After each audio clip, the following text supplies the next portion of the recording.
Shin Megami Tensei Persona is a game that will only get enjoyable if you have a good amount of patience and are willing to sink in the time needed to get used to how the game works and plays. Before I start this review, I want to give a massive thank you to YouTube user NoirBlue for letting me use gameplay footage from the Persona walkthrough for this review. NoirBlue does professional, no commentary walkthroughs of many different games, so if that sounds like a cup of tea, I'd highly recommend checking out the channel. There'll be a link in the description down below. So yeah, big thanks to NoirBlue, and let's get on with this review. In Persona, you take control of a group of high school students, as you and your endgame friends use the power of your personas to save the town of Makagecho, which has been walled off from the rest of the world, and is suffering from a sudden demon infestation, thanks to the work of a corrupt man, who is head of the local branch of an energy corporation known as Sebek. There is more to the story than what I've just described, but I don't want to spoil all the details for the people who haven't played the game. Persona is a JRPG that mixes first-person dungeon crawling and overhead grid-based RPG battles into one game. The game originally released in 1996 for the PlayStation 1 in Japan and America, though the American version was botched up due to a poor localization effort. The version I have is a 2009 remaster on the PSP, which polishes up the game, restores changes made in the American PS1 version, and a redone English translation, as well as a new soundtrack. And the PSP remaster is also the first ever time that the first Persona game saw official release in Europe, though it only got a digital release here. In Persona, you'll be traversing through maze-like dungeons in first person, while fighting demons in random encounter grid-based RPG battles, using the power of your personas. Personas are demonic manifestations of one's personality, and they'll what you'll mainly be using to battle demons. Think of them like Pokemon, but instead of them being animals that you train and grow bonds with, they're part of your inner self in demon form. Every persona has its own set of skills, as well as strengths and weaknesses. In battle, you'll mainly be using the skills of your personas to attack enemy demons, though you can't just use any skill on any demon, as they, like your personas, also have their own strengths and weaknesses, so it's best to experiment and figure out their weaknesses and exploit them to get big damage. Though summoning your personas drains the SP of your party members, so use your personas wisely and make plenty of use of regular sword and gun attacks. The combat itself is mostly fine, but it has a number of issues that are annoying and can make battles frustrating. Since battles are grid-based, many attacks can only be used when an enemy is within attack radius, meaning you'll have to change the formation of your party, which wouldn't be much of a problem if changing your party formation didn't take up turns of your party members in battle. And also, the battle animations for persona summoning and enemy attacks take up a considerable amount of time, which often results in regular battles taking quite some time, and while you can enable a skip mode which speeds up battles, it skips all persona summoning animations, so if you want to see your personas in action, you'll have to put up with the slow pace of the combat. Also worth mentioning, status elements from enemy attacks can stack up to 2 times on your party members, which can put you in a total deadlock if multiple enemies keep using attacks like Marvin freaking Karen. Aside from fighting demons, you can communicate and negotiate with them, which is essential for expanding your arsenal of personas. Each demon has their own moods, so you'll need to select the right character and pick the right negotiation option to get into the demon's good books and get them eager to listen to you, which can often be a hassle, and getting a demon angry often results in them getting some sort of advantage in battle.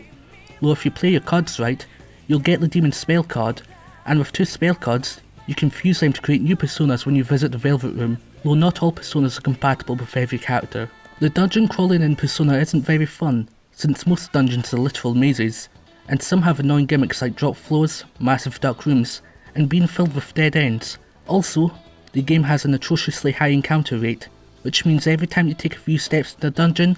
you'll be stopped dead in your tracks to fight more demons. Aside from dungeons, there is an overworld which you'll travel through to get from place to place, and you'll also encounter demons in the overworld too, which means you'll never get a break from those demon buggers. Persona can feel like a massive slog of a game on your first playthrough.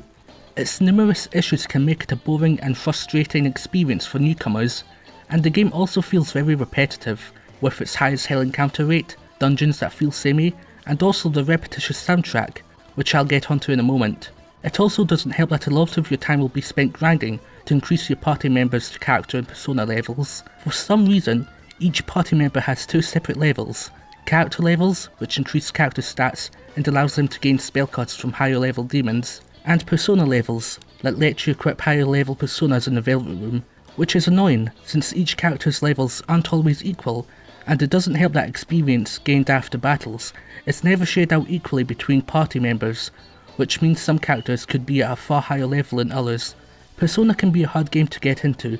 and you'll only really start to enjoy it once you've sunk enough time into the game and have gotten used to how the game works, and are able to deal with the game's numerous issues. Aside from Persona's main story route, there's actually another story route called the Snow Queen quest, which has a different story to the main route, as well as some dungeons and bosses, and some unique music tracks that you won't hear in the main story, though I haven't played through the Snow Queen quest, since I have yet to start it. In terms of its presentation, the PSP remaster of Persona 1 looks alright, the overworld looks nice, and so does the sprite work, and the designs of the demons and personas are quite varied, although most of the dungeons look drab and uninteresting, and the music is a mixed bag. While I do like most of the soundtrack of Persona's PSP remaster, it does get repetitive, since almost every track loops after a minute, and some tracks get used multiple times. Overall, the soundtrack of Persona's PSP remaster is just pretty half-assed, and the sound director should have just left the game with the far superior original PS1 soundtrack. In conclusion, Persona is a pretty good game once you get used to how it works and plays, but its numerous issues will most likely scare any casual gamer away from getting past the first few dungeons. Its sequels, the Persona 2 duology, would go on to improve upon the foundations that the first Persona laid out, though the third game would go on to completely change everything. I'd only recommend the first Persona game to people that have the patience when it comes to playing old school RPG games like this one, and I'd also recommend using a guide or walkthrough, since there'll likely be a number of spots where you'll find yourself in a jam, especially in some of the dungeons, considering how much of a badly designed maze most of them are. Screw you, Kama Palace. Before I end off the video here, I want to thank Noir Blue once again for letting me use their gameplay footage from their Persona 1 walkthrough for this review. If it wasn't for them, I'd have another so back from crouching over to record PSP gameplay by having my phone camera in front of the PSP screen recording, and like I said before, there'll be a link in the description that'll take you to Noir Blue's channel, so if you want to check out the various no commentary walkthroughs, you can do just that. Anyway, thanks for watching this review, hope you have a good Christmas when it comes, and I'll see you all in 2020. Peace out, guys.